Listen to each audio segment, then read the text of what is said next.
प्रणाम मित्रों, मैं हूं विकास सक्सेना। सामाजिक एवं राजनीतिक घटनाओं के विश्लेषण के यूट्यूब चैनल चैतन्य में आपका स्वागत है।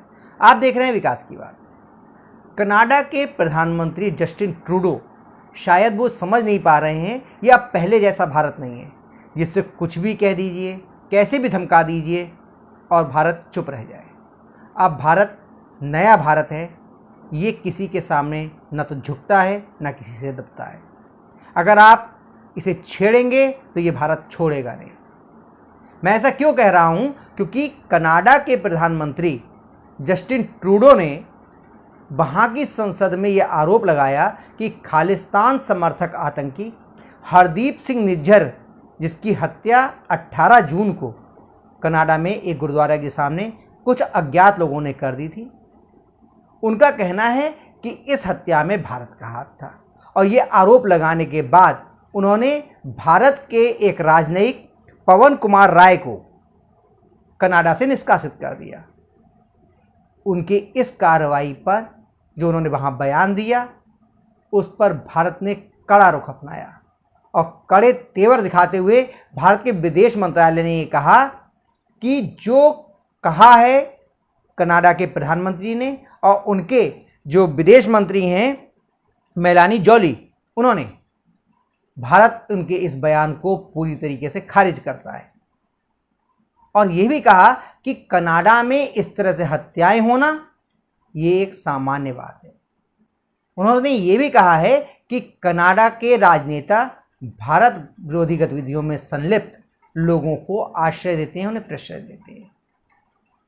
तो ये सारा मामला क्या है, इस पर आज हम थोड़ी सी चर्चा करेंगे। दरअसल कनाडा के जो प्रधानमंत्री हैं जस्टिन ट्रूडो, वो G20 समिट के बाद से बहुत बौखलाए हुए हैं, क्योंकि यहाँ आने पर उन्होंने हरदीप सिंह निज्जर की जो हत्या हुई थी उसको लेकर जो बाइडन, जो अमेरिका के राष्ट्रपति हैं, उनसे भी बात की। ब्रिटेन के प्रधानमंत्री ऋषि सुनक से बात की, लेकिन उनकी तरफ से कोई बहुत ज़्यादा उनको सकारात्मक उत्तर नहीं मिला। इसके बाद से वो बौखलाए हुए थे। प्रधानमंत्री जो भारत के प्रधानमंत्री हैं नरेंद्र मोदी जी, उन्होंने भी इस मुद्दे को उठाया और कहा था कि कनाडा का जो सरकार है वो भारत विरोधी जो गतिविधियां कनाडा की ज़मीन से हो रही हैं उस पर सख्त कार्रवाई नहीं कर रही है। कनाडा की सरकार को भारत विरोधियों के खिलाफ सख्त कार्रवाई करनी चाहिए। इसके बाद जब G20 समिट से वापस लौटे जस्टिन ट्रूडो कनाडा, तो उन्होंने 15 सितंबर को भारत और जो कनाडा के बीच में द्विपक्षीय व्यापार समझौता चल रहा था उसे आगे बढ़ाने से रोक दिया, उस पर वार्ता रोक दी। इसके अलावा उन्होंने कल भारत के एक राजनयिक पवन कुमार राय को ये कहते हुए कि भारत हरदीप सिंह निज्जर की हत्या में शामिल था, उन्हें वहाँ से निष्कासित कर दिया।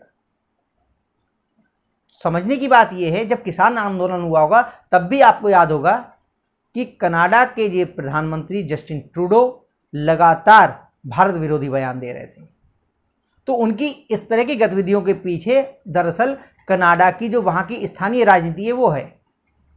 कनाडा में जो वहाँ की सरकार है, वहाँ की संसद में, सदन में कुल 338 सांसद होते हैं, यानी कि वहाँ पर बहुमत के लिए 170 सांसदों की आवश्यकता होती है। लेकिन चुनावों में जस्टिन ट्रूडो की लिबरल पार्टी ने केवल 157 सीटों पर 158 सीटों पर जीत हासिल की, यानी कि वो बहुमत के आंकड़े तक नहीं पहुंच पाए। लेकिन एक दूसरी पार्टी थी न्यू डेमोक्रेटिक पार्टी NDP, इसने 25 सीटें जीती और उसके ही सहयोग से जस्टिन ट्रूडो की सरकार वहां पर चल रही है। और जो NDP पार्टी है, इसके मुखिया हैं जगमीत सिंह धालीवाल। ये खालिस्तान समर्थक हैं, तरह तरह के वहाँ से बयान देते रहते हैं और देश भारत विरोधी गतिविधियों को तेजी से वो वहाँ पर हवा दे रहे हैं। जगमीत सिंह धालीवाल के दबाव में, क्योंकि अगर उनका समर्थन वापस हो गया तो जस्टिन ट्रूडो की सरकार गिर जाएगी, इसलिए जस्टिन ट्रूडो लगातार खालिस्तानियों के समर्थन में वहाँ से बोलते हैं। लेकिन जब इस तरह का बयान आया कनाडा की तरफ से तो भारत ने इस तो भारत ने कनाडाई प्रधानमंत्री के बयान का पुरजोर विरोध किया और कह दिया कि कनाडा जो है वो भारत विरोधियों को अपनी ज़मीन पर प्रश्रय दे रहा है। भारत लोकतांत्रिक मूल्यों में विश्वास रखता है और किसी भी देश में इस तरह की किसी घटना को नहीं करता है। केवल इतना ही नहीं, भारत ने कनाडा के उच्च राजनयिक को, एक हाई कमिश्नर को बुलाया और उन्हें भारत से निष्कासित कर दिया और कहा कि वो भारत के जो स्थानीय मामले हैं उनमें हस्तक्षेप कर रहे हैं। भारत ने कह दिया है कि 5 दिन के भीतर वो देश छोड़कर चले जाएं। भारत के इन कड़े तेवरों के बाद कनाडा के प्रधानमंत्री जस्टिन ट्रूडो को समझ में आ गया है कि अगर उन्होंने तुरंत ही अपने कदम पीछे नहीं खींचे तो राष्ट्रीय ही नहीं अंतर्राष्ट्रीय राजनीति में भी उनकी हालत खराब हो जाएगी।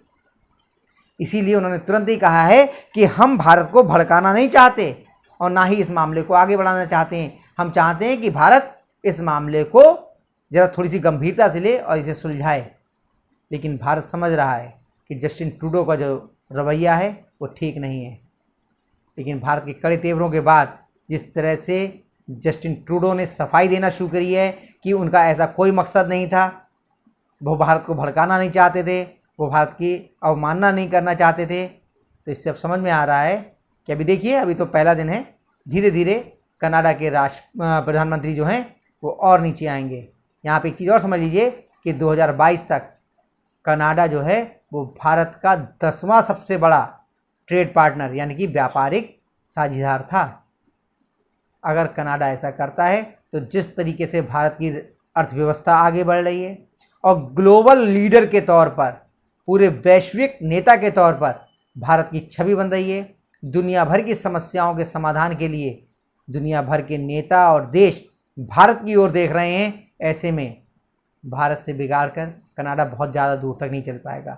लेकिन जस्टिन ट्रूडो की भी अपनी राजनीतिक मजबूरियां हैं। अगर वो जगमीत सिंह धालीवाल का समर्थन नहीं करते या उसके सुर में सुर नहीं मिलाते तो उनकी सरकार गिर जाएगी, वो कनाडा के प्रधानमंत्री नहीं रहेंगे। लेकिन शायद वो भूल गए थे कि जगमीत सिंह धालीवाल को मनाने के लिए, उनकी जी हजूरी करने के लिए वो जिसका विरोध ले रहे हैं वो अब पुराना वाला भारत नहीं है। अब भारत ईंट का जवाब पत्थर से देता है। वो शायद भूल गए थे कि अब ये भारत पुराना वाला भारत नहीं है। ये एयर स्ट्राइक भी करना जानता है, ये सर्जिकल स्ट्राइक भी करना जानता है और ये चीन की पीपल्स लिबरेशन आर्मी PLA को कदम पीछे हटाने के लिए मजबूर करना भी जानता है। तो शायद कनाडा के प्रधानमंत्री जस्टिन ट्रूडो पूर्वानुमान लगाने में गलती कर गए, लेकिन ठीक है, अब वो अपनी उस गलती को सुधारने की कोशिश कर रहे हैं। तो आज के अंक में बस इतना ही। अगले अंक में हम लोग फिर मिलेंगे, तब तक के लिए अनुमति दीजिए। आपसे अनुरोध है कि अगर आपको ये वीडियो पसंद आया हो तो इसे लाइक कीजिए, शेयर कीजिए और हाँ, अगर इस चैनल पर आप नए हैं तो आपसे ये भी अनुरोध है कि इस चैनल को सब्सक्राइब करने के बाद नोटिफिकेशन का बेल आइकन जरूर दबाइए। धन्यवाद, प्रणाम।